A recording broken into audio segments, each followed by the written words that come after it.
Di awal film kita diperlihatkan dengan seorang pria bernama Hamburg yang sedang mengendari mobilnya dengan tangan berlumuran saus dan senapan kecil yang mendampinginya. Kira-kira apa yang telah ia lakukan dan kejahatan apa yang telah ia lakukan?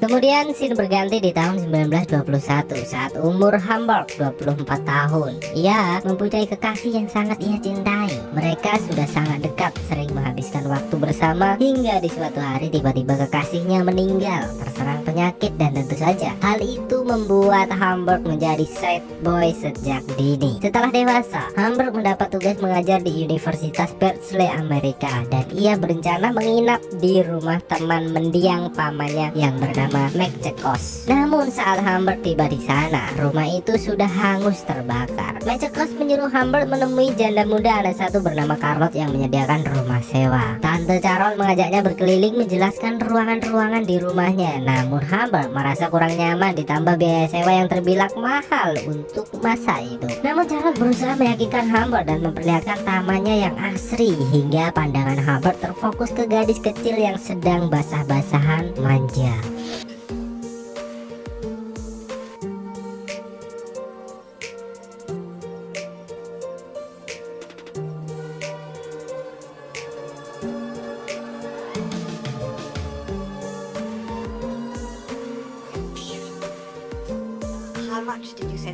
Hamburg pun berubah pikiran dan setuju untuk tinggal di sana agar bisa memandangi Lolita sepanjang waktu. Sejak hari itu Hamburg seperti mendapat pelangi baru setelah beberapa puluh tahun menjadi sad boy. Dengan tingkah polos, manja, dan agresif, Lolita membuat ia semakin tertarik. Apalagi kamar Lolita berada tepat di sebelah ruangan Hamburg. Ia jadi semakin leluasa memandanginya. Sampai-sampai Hamburg membuat buku diare untuk mencurahkan ketertarikannya dengan gadis bibitan unggul tersebut. Melihat kekonyolan Lolita dan ibunya yang cerewet membuat Hamburg semakin nyaman. Kini mereka nampak semakin dekat dan sering menghabiskan waktu bersama.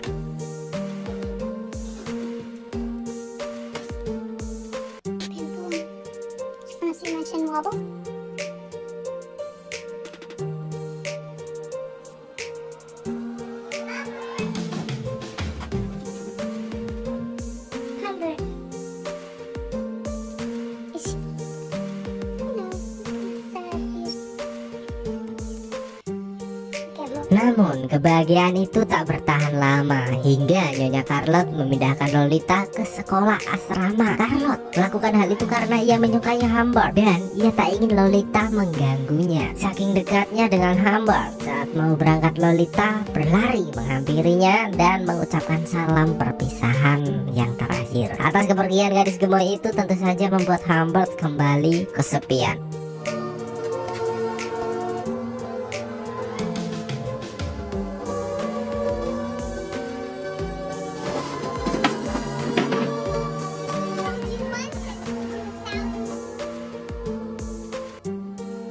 Setelah 2 minggu Lolita pergi, Charlotte dan Hamburg pun memutuskan untuk menikah tanpa mengabari Lolita sama sekali. Dan seperti yang kita tahu, Lolita lah yang berhasil menarik hati Hamburg. Hal itu membuat ia selalu menghindar saat akan bertugas malam, memenuhi kebutuhan biologis Charlotte dengan cara memberi obat tidur. Hingga saat Hamburg pulang, ia melihat Nyonya Charlotte sangat marah setelah membaca buku diary Hamburg yang selalu mengagumkan Lolita. Hamburg tak bisa berkata apa-apa lagi sekarang, yang diomelin habis-habis oleh Charlotte. You come near me, I'll scream out the window. Get away! You never see that miserable. Get out of my sight!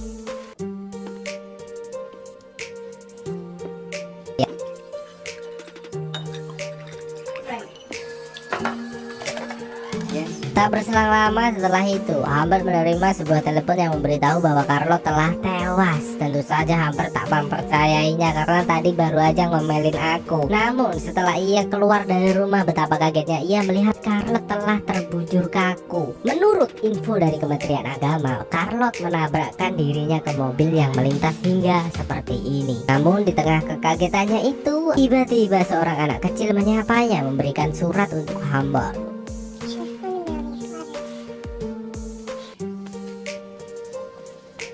Dan singkat cerita, Humbert datang menghampiri Lolita di asrama. Lolita sangat semangat. Humbert di sini beralasan ke Lolita bahwa ibunya sedang sakit dan ia diharuskan pulang.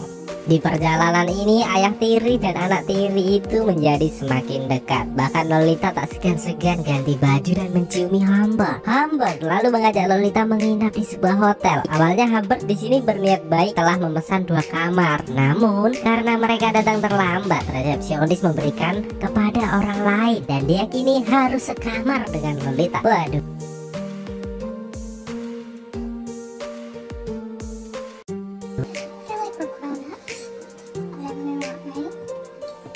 Whatever we want.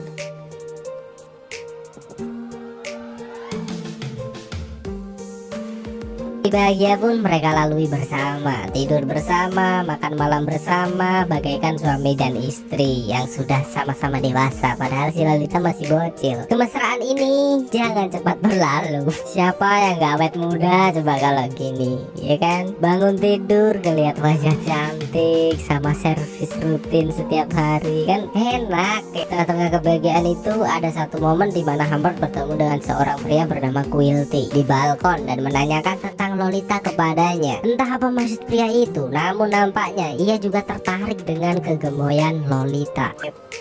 Enjoy. Beberapa hari berlalu, nampak Humbert mengantar Lolita untuk berbelanja. Hingga tiba-tiba Lolita ingin menelepon ibunya. Kok kepikiran gitu ya, untuk menanyakan kabar apakah ibunya udah sembuh apa belum. Dengan berat hati, Humbert pun memberitahu Lolita bahwa ibunya telah meninggal dunia. Walaupun Lolita tak menyukai ibunya, tapi ia sangat merasa kehilangan setelah mengetahui ibunya telah meninggal.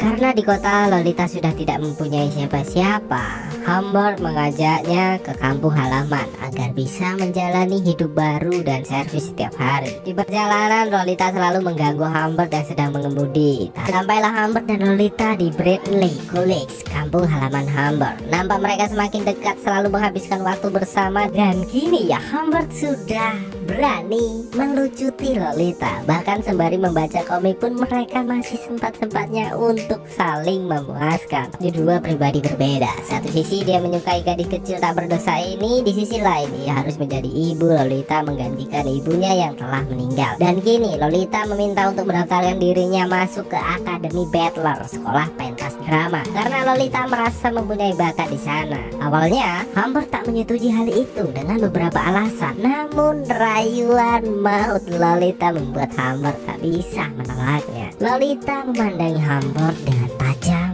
menunjukkan muka mesumnya sembari meraba-raba paha Humbert, yang tentu saja dengan hal itu membuat Humbert tak berdaya. Bahkan Humbert harus memberi uang jajan lebih demi kepuasan yang Lolita berikan. Anjay. Film tai. Far more than a hunter. Hold it, Mona. Give slowly. You're Jones, the hunter. You're the witch. Not a strawberry. Nymphs. Use your nymphs. Use your charms. That's the actual Claire Quilton. You become a witch. That's plenty good, man. Yeah, it's very true. More wings! I need more wings! Singkat cerita lagi, hari pun berganti. Terlihat Humbert yang mendapat telepon dari akademi bahwa beberapa hari ini Lolita tidak hadir. Humbert yang menanyakan kepada Lolita, dan gadis kecil itu berdalih bahwa kemarin ia pergi ke taman dengan temannya yang bernama Mona untuk latihan drama. Humbert pun menghubungi teman gadis kecilnya tersebut, namun setelah mendengar jawaban darinya, Humbert merasa bahwa Mona telah bersekongkol dengan Lolita agar membohonginya. Humbert terus memaksa Lolita agar jujur kepadanya pacarnya. Di momen ini mereka bertengkar dan untuk pertama kalinya Humbert menampar Lolita. Mendapat perlakuan kasar itu, Lolita menjadi semakin marah. "Ayo bunuh aku seperti kamu membunuh ibuku. Ayo dasar pria mesum," ucap Lolita. Humbert merasa menyesal telah melakukan kekerasan itu dan berusaha meminta maaf kepada Lolita. Namun Lolita tak memperdulikan hal itu dan di suasana gerimis mengundang ini Lolita pergi meninggalkannya. Humbert yang tak ingin kehilangan gadis kecil yang ia cintai pun terus mencarinya. Hingga malam tiba, Humbert melihat sepeda yang dipakai Lolita terparkir di depan sebuah kedai kopi. Humbert masuk dan merayu gadis kecil imut selebeu-selebeu tersebut. Lolita di sini dirayu dan diapakan entah diapakan. Akhirnya mau kembali kepadanya. Namun ia memberi sebuah syarat, yaitu Lolita meminta untuk berkelana lagi dan kali ini Lolita yang menentukan tempat mana yang akan mereka tuju.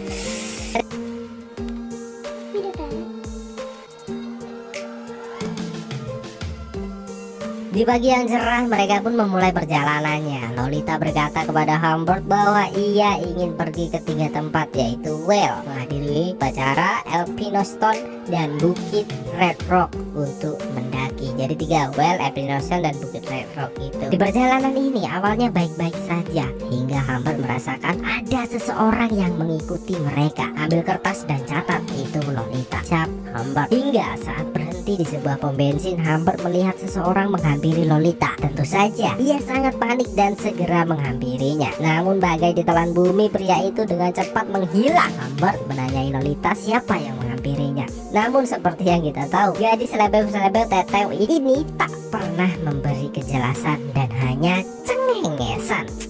Untung cantik. Setelah beberapa waktu, akhirnya mereka sampai di tujuan pertama mereka. Nampak mereka sedang duduk santuy dan si Lolita menyuruh Humbert untuk keluar membeli banana. Kemudian saat Humbert kembali, ia melihat kaki Lolita yang kotor dan litiknya yang melepotan. Dengan itu ia sangat curiga bahwa ada seseorang yang mendatanginya. Pikiran Humbert pun my trip my adventure. Siapa yang datang? Gadisku diapain? Apakah apemnya masih legit? Humbert berusaha menanyakan kepada Lolita, namun Lolita tak menjawab apapun dan tanpa rasa bersalah malah mendesah di hadapan Humbert. Goblok.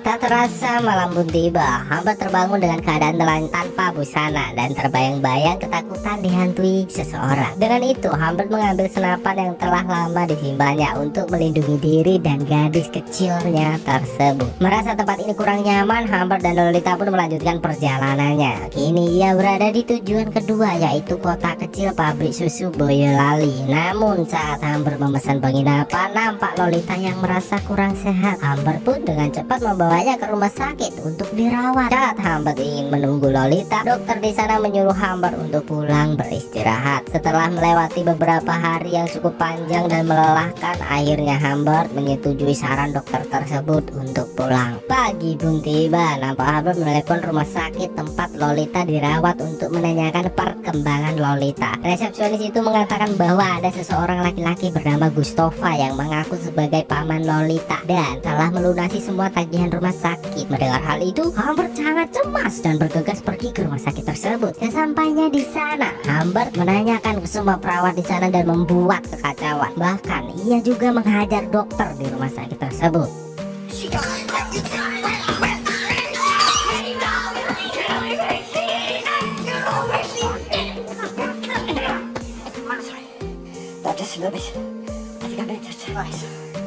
I'm very sorry.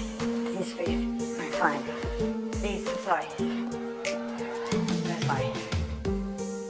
Humbert terus mencari ke semua tempat yang pernah ia kunjungi selama beberapa bulan terakhir. Hingga merasa jejak semakin lenyap, ia memutuskan untuk pulang ke kediaman Nyonya Carlo, istri Humbert yang sudah meninggal. Istri Humbert mendapat sebuah surat dari Lolita yang memberitahu bahwa kini Lolita sedang hamil besar dan akan segera melahirkan. Ia sudah mengalami banyak kesusahan dan meminta bantuan kepada Humbert. Setelah menerima surat itu, Humbert pun pergi ke kediaman Lolita dan betapa kagetnya saat melihat Lolita kecil kini hampir menjadi seorang ibu. Lolita pun mempersilahkan untuk masuk. Humber mulai menanyakan apa yang sebenarnya telah terjadi. Pada dulu ia sangat tergila-gila dengan Quilty dan hidup bahagia bersamanya. Namun kini Lolita telah dibuang hingga akhirnya ia menikah dengan pria di desa di sana demi anak yang berada di dalam kandungannya. Humber menawarkan agar Lolita kembali hidup bersamanya walaupun kini Lolita dalam keadaan hamil anak orang. Humber tidak bisa berbohong bahwa ia masih sangat terpesona dengan wajah indah dan kepolosan Lolita. Namun Lolita menolak mentah-mentah ajakan Humbert dan mengantarnya pulang. Oleh karena itu Humbert pergi mencari Quilty dan menghabisi pria hidung belang yang telah merusak kebahagiaannya tersebut. Dan inilah cuplikan Humbert di awal film mengemudikan mobil tangan bersimbah darah dengan senapan yang menemaninya setelah menghabisi Quilty. Kini Humbert merasa kosong tanpa arah tujuan sembari memandangi kota dari tempat ini. Humbert mengingat masa lalunya dengan Lolita yang sangat indah dan film pun selesai. Terima kasih, sampai jumpa dan semoga kalian sehat selalu, panjang umur, dimurahkan rezeki. Bye bye.